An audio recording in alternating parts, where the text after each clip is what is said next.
Hola a todos, bienvenidos al podcast de Comunicación Social Luigi. Mi nombre es Luis Guillermo, hoy te contaremos sobre el tema el fenómeno de la violencia en Ecuador. Esto es lo que queda de la casa de Erlinda. La vivienda saltó por los aires el año pasado en un atentado con explosivos. El motivo, una disputa entre las bandas que luchan a muerte por controlar Guayaquil. Nelson Silva. ¿Qué tal, Luis? Es un gusto estar en este podcast junto a los demás invitados y esperemos de igual forma que sea del agrado de la audiencia sobre este tema de gran relevancia que es la violencia que está viviendo el Ecuador en su día a día.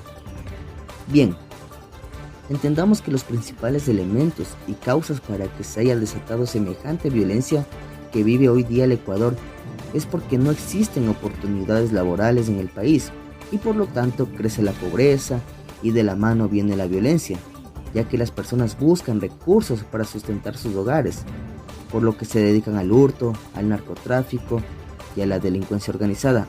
Y también es ahí donde las diferentes bandas criminales o mafias se aprovechan de los jóvenes y los reclutan para sus beneficios, creciendo así la violencia e inseguridad en el país. Esto solo se podría revertir o frenar en cierto punto si los gobiernos de turno invirtieran más en beneficio de sus ciudadanos, generando una atención médica pública de calidad, porque vemos que ahorita los hospitales y demás están sin abastecimiento de medicamentos.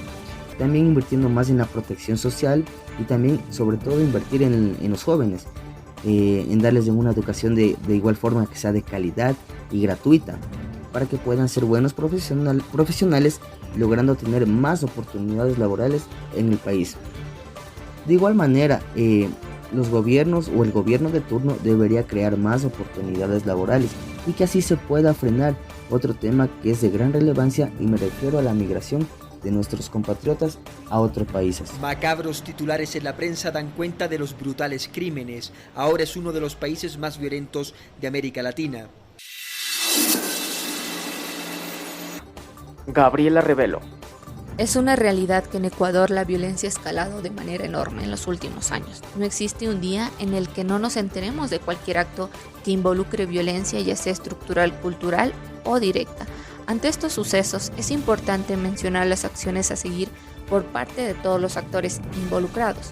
Primero, vemos el rol de la sociedad que se está tornando no pasivo, ya que los ciudadanos se niegan a vivir en un ambiente de violencia y se están organizando en grupos pequeños para hacerle frente a esta realidad. Ciudadanos que desde su cotidianidad, ya sea por deseo o necesidad, gestionan todo tipo de acciones no violentas, más bien son preventivas y están encaminadas a reducir la violencia. Segundo, arremeter contra la violencia desde la cuna. ¿Cómo se lo hace? Con la generación de iniciativas donde los actores, ya sean gubernamentales, privados, colectivos y sociedad en general, cambien la cara de los territorios, volviéndolos más artísticos, formativos e inclusivos, agrupando a jóvenes y adultos en un mismo proceso, construyendo de esta manera desde adentro hacia afuera de los barrios una cultura de paz. Tercero, políticamente crear objetivos específicos, comunes, que sean prioritarios para las diferentes funciones del Estado. Estos sectores deberán afrontar todos los desafíos que este proceso conlleve para que puedan brindar una verdadera protección y contribución y que sea sostenible a corto, mediano y largo plazo. Cuarto y último, el periodismo a través de los canales tradicionales y digitales que lleguen al mayor número de población deberá mostrar las raíces de la violencia, los lugares donde se origina, las víctimas y todo lo que englobe a la misma, para prevenir y concientizar a los individuos, pero también está obligado a educar y emitir soluciones y la reivindicación de las personas que forman parte y que están dispuestas a dar testimonios propios, educando así a la sociedad en la recuperación de valores. En medio de una casi absoluta reserva, el gobierno de Guillermo Lasso investiga nuevos hechos violentos que han sacudido con fuerza ciudades como Quito, Machala, Tena y Cuenca. Damaris Cusme. Claro, Luis. Hoy en este podcast quiero analizar el papel que han jugado los medios de comunicación, la forma que nosotros comprendemos de este fenómeno de violencia desde algunas teorías propuestas por Cárdenas. Cabe recalcar que la violencia en el país ha sido un tema recurrente y preocupante en la sociedad.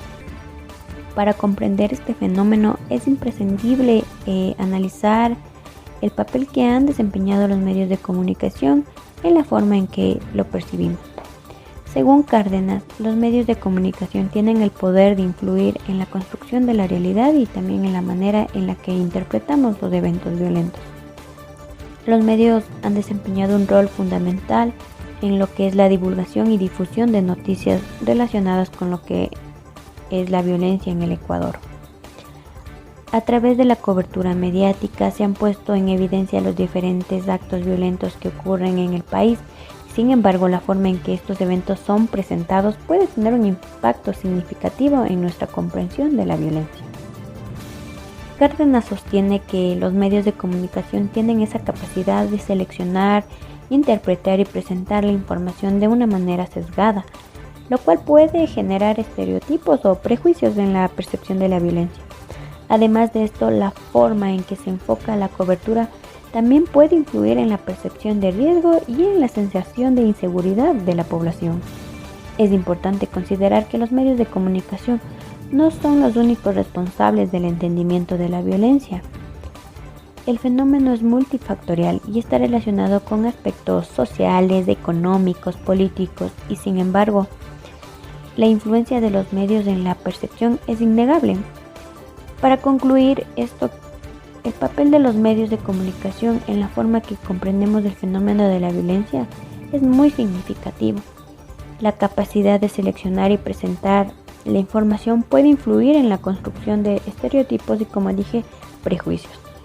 Es fundamental tener una mirada crítica a la cobertura mediática y buscar fuentes diversificadas para tener una comprensión más completa y objetiva de la violencia que se vive en el país. El jefe policial aclaró que los atentados en Quito tendrían como objetivo lanzar advertencias por presuntos traslados de peligrosos reos, lo que también incrementó el miedo de la población. Ismael Tipán. Los medios de comunicación, según las teorías de Cárdenas, pueden ser motores de cambio en la pacificación de Ecuador.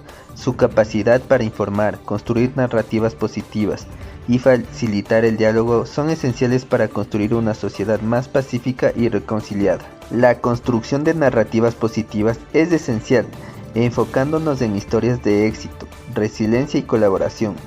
Los medios pueden influir en la percepción pública y fomentar un sentido de unidad en lugar de división.